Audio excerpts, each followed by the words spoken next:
السلام علیکم۔ آج کا ہمارا جو ہے آرٹیکل ہے وہ پور پولیس فنڈنگ ہے۔ اس میں جو ہے وہ آرٹیکل میں سب سے پہلے جو ہے وہ بات کرتے ہیں آئی جی کی، کے پی کے اختر حیات کی، کہ انہوں نے جو ہے وہ کیا کیا اپنی کانفرنس میں کہا پولیس کے بارے میں، کہ ان کا جو ہے معاوضہ کم ہے، ساز و سامان نہیں ہے، اور ان کی اچھی تربیت نہیں ہوتی ہے ان کی جو پولیس میں ہوتے ہیں، اور اس وجہ سے جو ہے اور انہیں کن کن چیلنجز کا سامنا ہے، اور یہ ساری بات بتا کے پھر وہ ہے اپنا انالیسس دیتا ہے۔ اس میں آج ہم یہ دیکھیں گے، اور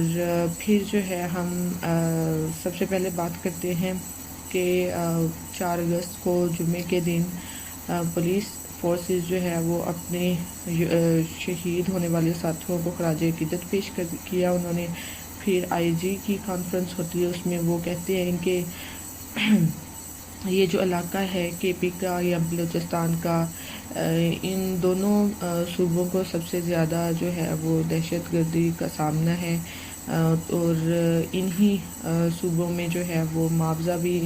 کم ہے پولیس فورسز کا، اور ساز و سامان بھی نہیں ہے، اور ان کی جو ہے اتنی ٹریننگ بھی نہیں ہوتی کہ ان کے ساتھ جو ہے وہ مقابلہ کر سکے۔ اور پھر چیلنجز بتاتے ہیں، کہتے ہیں کہ شہید پولیس اہلکاروں کے بچوں اور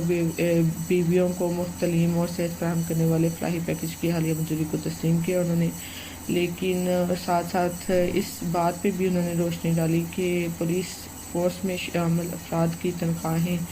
جو کہ عسکریت پسندی کے خلاف جنگ میں سب سے آگے صوبہ ہے، یعنی کہ کے پی یا بلوچستان، وہ ملک کے دیگر مقامات کے افسران سے کم ہے، یعنی کہ پنجاب سے کم ہے۔ کے پی کے جو پولیس فورسز ہیں ان کی تنخواہیں، ان کا یہ جو ساز و سامان ہے یا جو بھی سہولیات ہے وہ پنجاب سے کم ہے، اور وہ اس میں یہی بات کرتے ہیں کہ حالانکہ پنجاب میں یہ جو عسکریت پسندی ہے یا دہشت گردی ہے، اس طرح کے معاملات کم ہوتے ہیں، لیکن جو کہ وہ بلوچستان اور کے پی جو ہے وہ سب سے زیادہ اس چیز کو فیس کرتے ہیں، آئے دن کوئی نہ کوئی بلاسٹ ہو رہا ہوتا ہے۔ تو اس حوالے سے اس نظریے سے جو وہ کہہ رہے ہیں کہ ان کی جو ہے وہ کم ہے اور زیادہ ہونی چاہیے۔ اور پھر جو ہے وہ پاکستان میں پولیس فورس کے لیے فنڈنگ تاریخی طور پر ناکافی رہی ہے۔ یہ جو ہے رائٹر ہیں یہ آگے اپنا انالیسس دے رہے ہیں کہ اس کے کیا نقصانات پاکستان کو اٹھانے پڑتے ہیں، پاکستان کے باقی اداروں کو، ان کا جو پولیس فورسز کا معاوضہ کم ہونے کی صورت میں۔ جدید آلات کی کمی ہے اور وہ وسائل کے ساتھ جدوجہد کر رہے ہیں، بلا شبہ اس کا براہ راست اثر ان کی کارکردگی پہ پڑتا ہے۔ اگر ہم دنیا کے ممالک میں دیکھیں کہ جس ممالک میں پولیس فورسز کی یا یا جوڈیشری ہو گئی یا اس طرح کے جتنے بھی ادارے ہیں، اگر ہم دیکھیں ان کی معاوضہ دیکھیں، ان کی تنخواہیں دیکھیں، یا ان کی جو انہیں سہولیات مہیا کی جاتی ہیں اگر وہ دیکھیں، تو اس ملک میں اتنی زیادہ اچھی کارکردگی اس انسٹیٹیوشن کی ہوگی جتنی کہ ان کا معاوضہ ہوگا۔ اگر ہم مثال لے لیں کینیڈا کی، وہاں پہ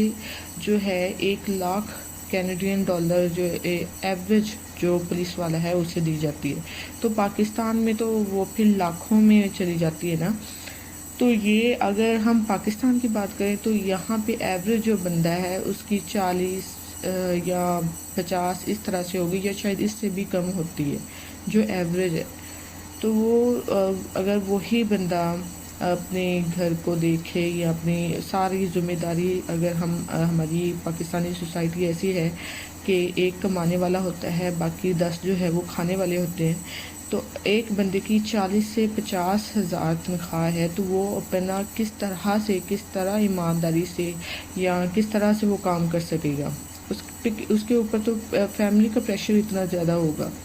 تو یہ چیزیں اگر ہم دیکھیں کہ پاکستان کو اپنے اداروں میں جو کرنی چاہیے، پولیس فورس اسپیشلی جو ہے، جو کہ سوسائٹی ہماری انہوں نے وہ کرنی ہوتی ہے، سیف کرنی ہوتی ہے، ہم انہی کے اوپر ڈپینڈنٹ ہیں۔ اور باقی جو ہے وہ آگے بات کر رہے ہیں کہ دوسرے معاملات میں وہ رشوت لینے جیسے طریقوں میں ملوث ہوتے ہیں۔ بدعنوانی، سیاسی مداخلت اور محدود وسائل کے امتزاج کا نتیجہ ایک پولیس فورس کی صورت میں نکلتا ہے۔ وہ کہتے ہیں کہ اگر ہم نہ دیں، اگر معاوضہ ان کا کم ہے تو وہ مجبور ہیں رشوت لینے کے لیے، اور جو ہے سیاست میں مداخلت کرنے کے لیے وہ مجبور ہیں۔ حالانکہ یہ ایک ایسی فورس ہے جو دہشت گردی کے بڑے حملوں کے خلاف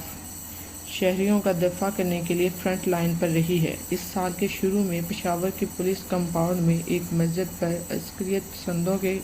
ایک وحشیانہ حملے میں متعدد افراد ہلاک ہوئے۔ پولیو ٹیموں کی حفاظت کرنے والے پولیس اہلکاروں پر متعدد بار حملے ہو چکے ہیں۔ سندھ میں دریا کے بلائی علاقے جرائم پیش گروہوں سے دو چار ہیں جنہوں نے علاقے کی پولیس فورس کو پیچھے چھوڑ دیا ہے۔ چھوٹے اور بڑے شہروں میں ایسی کئی کہانیاں ہیں جہاں جرائم کی شرح زیادہ ہے اور شہری مسئلہ ڈاکوؤں کے سامنے بطخ بیٹھے ہیں۔ ہمارے حکام کو پولیس کو مالیاتی اور ساز و سامان کے لحاظ میں سر ڈاکوؤں کے ساتھ مضبوط کرنے کے لیے مزید کام کرنا چاہیے۔ ان حالات میں کمزور کم تنخواہ والے مرد اور خواتین کو لڑنے کے لیے بھیجنا غیر معقول ہے۔ وہ یہی کہتا ہے، اس یہ جو سارا آرٹیکل ہے یہ اسی کے ارد گرد ہے کہ اگر ہم معاوضہ انہیں کم دیں گے، ان کی اچھی ٹریننگ نہیں ہوگی اور ان کے پاس ساز و سامان نہیں ہوگا تو وہ کیسے پراپر ایک ایمانداری سے وہ کیسے کام کر سکیں گے۔ ہمیں جو ہے ان کی تنخواہیں بڑھانی ہے، پھر ہم دیکھیں گے کہ یہ کیسے جو ہے وہ کام یہ نہیں ہو کر رہے۔ تو یہی سارا آرٹیکل تھا آج کا، اور نیکسٹ آرٹیکل میں ملیں گے انشاءاللہ۔ تب تک کے لیے اللہ حافظ۔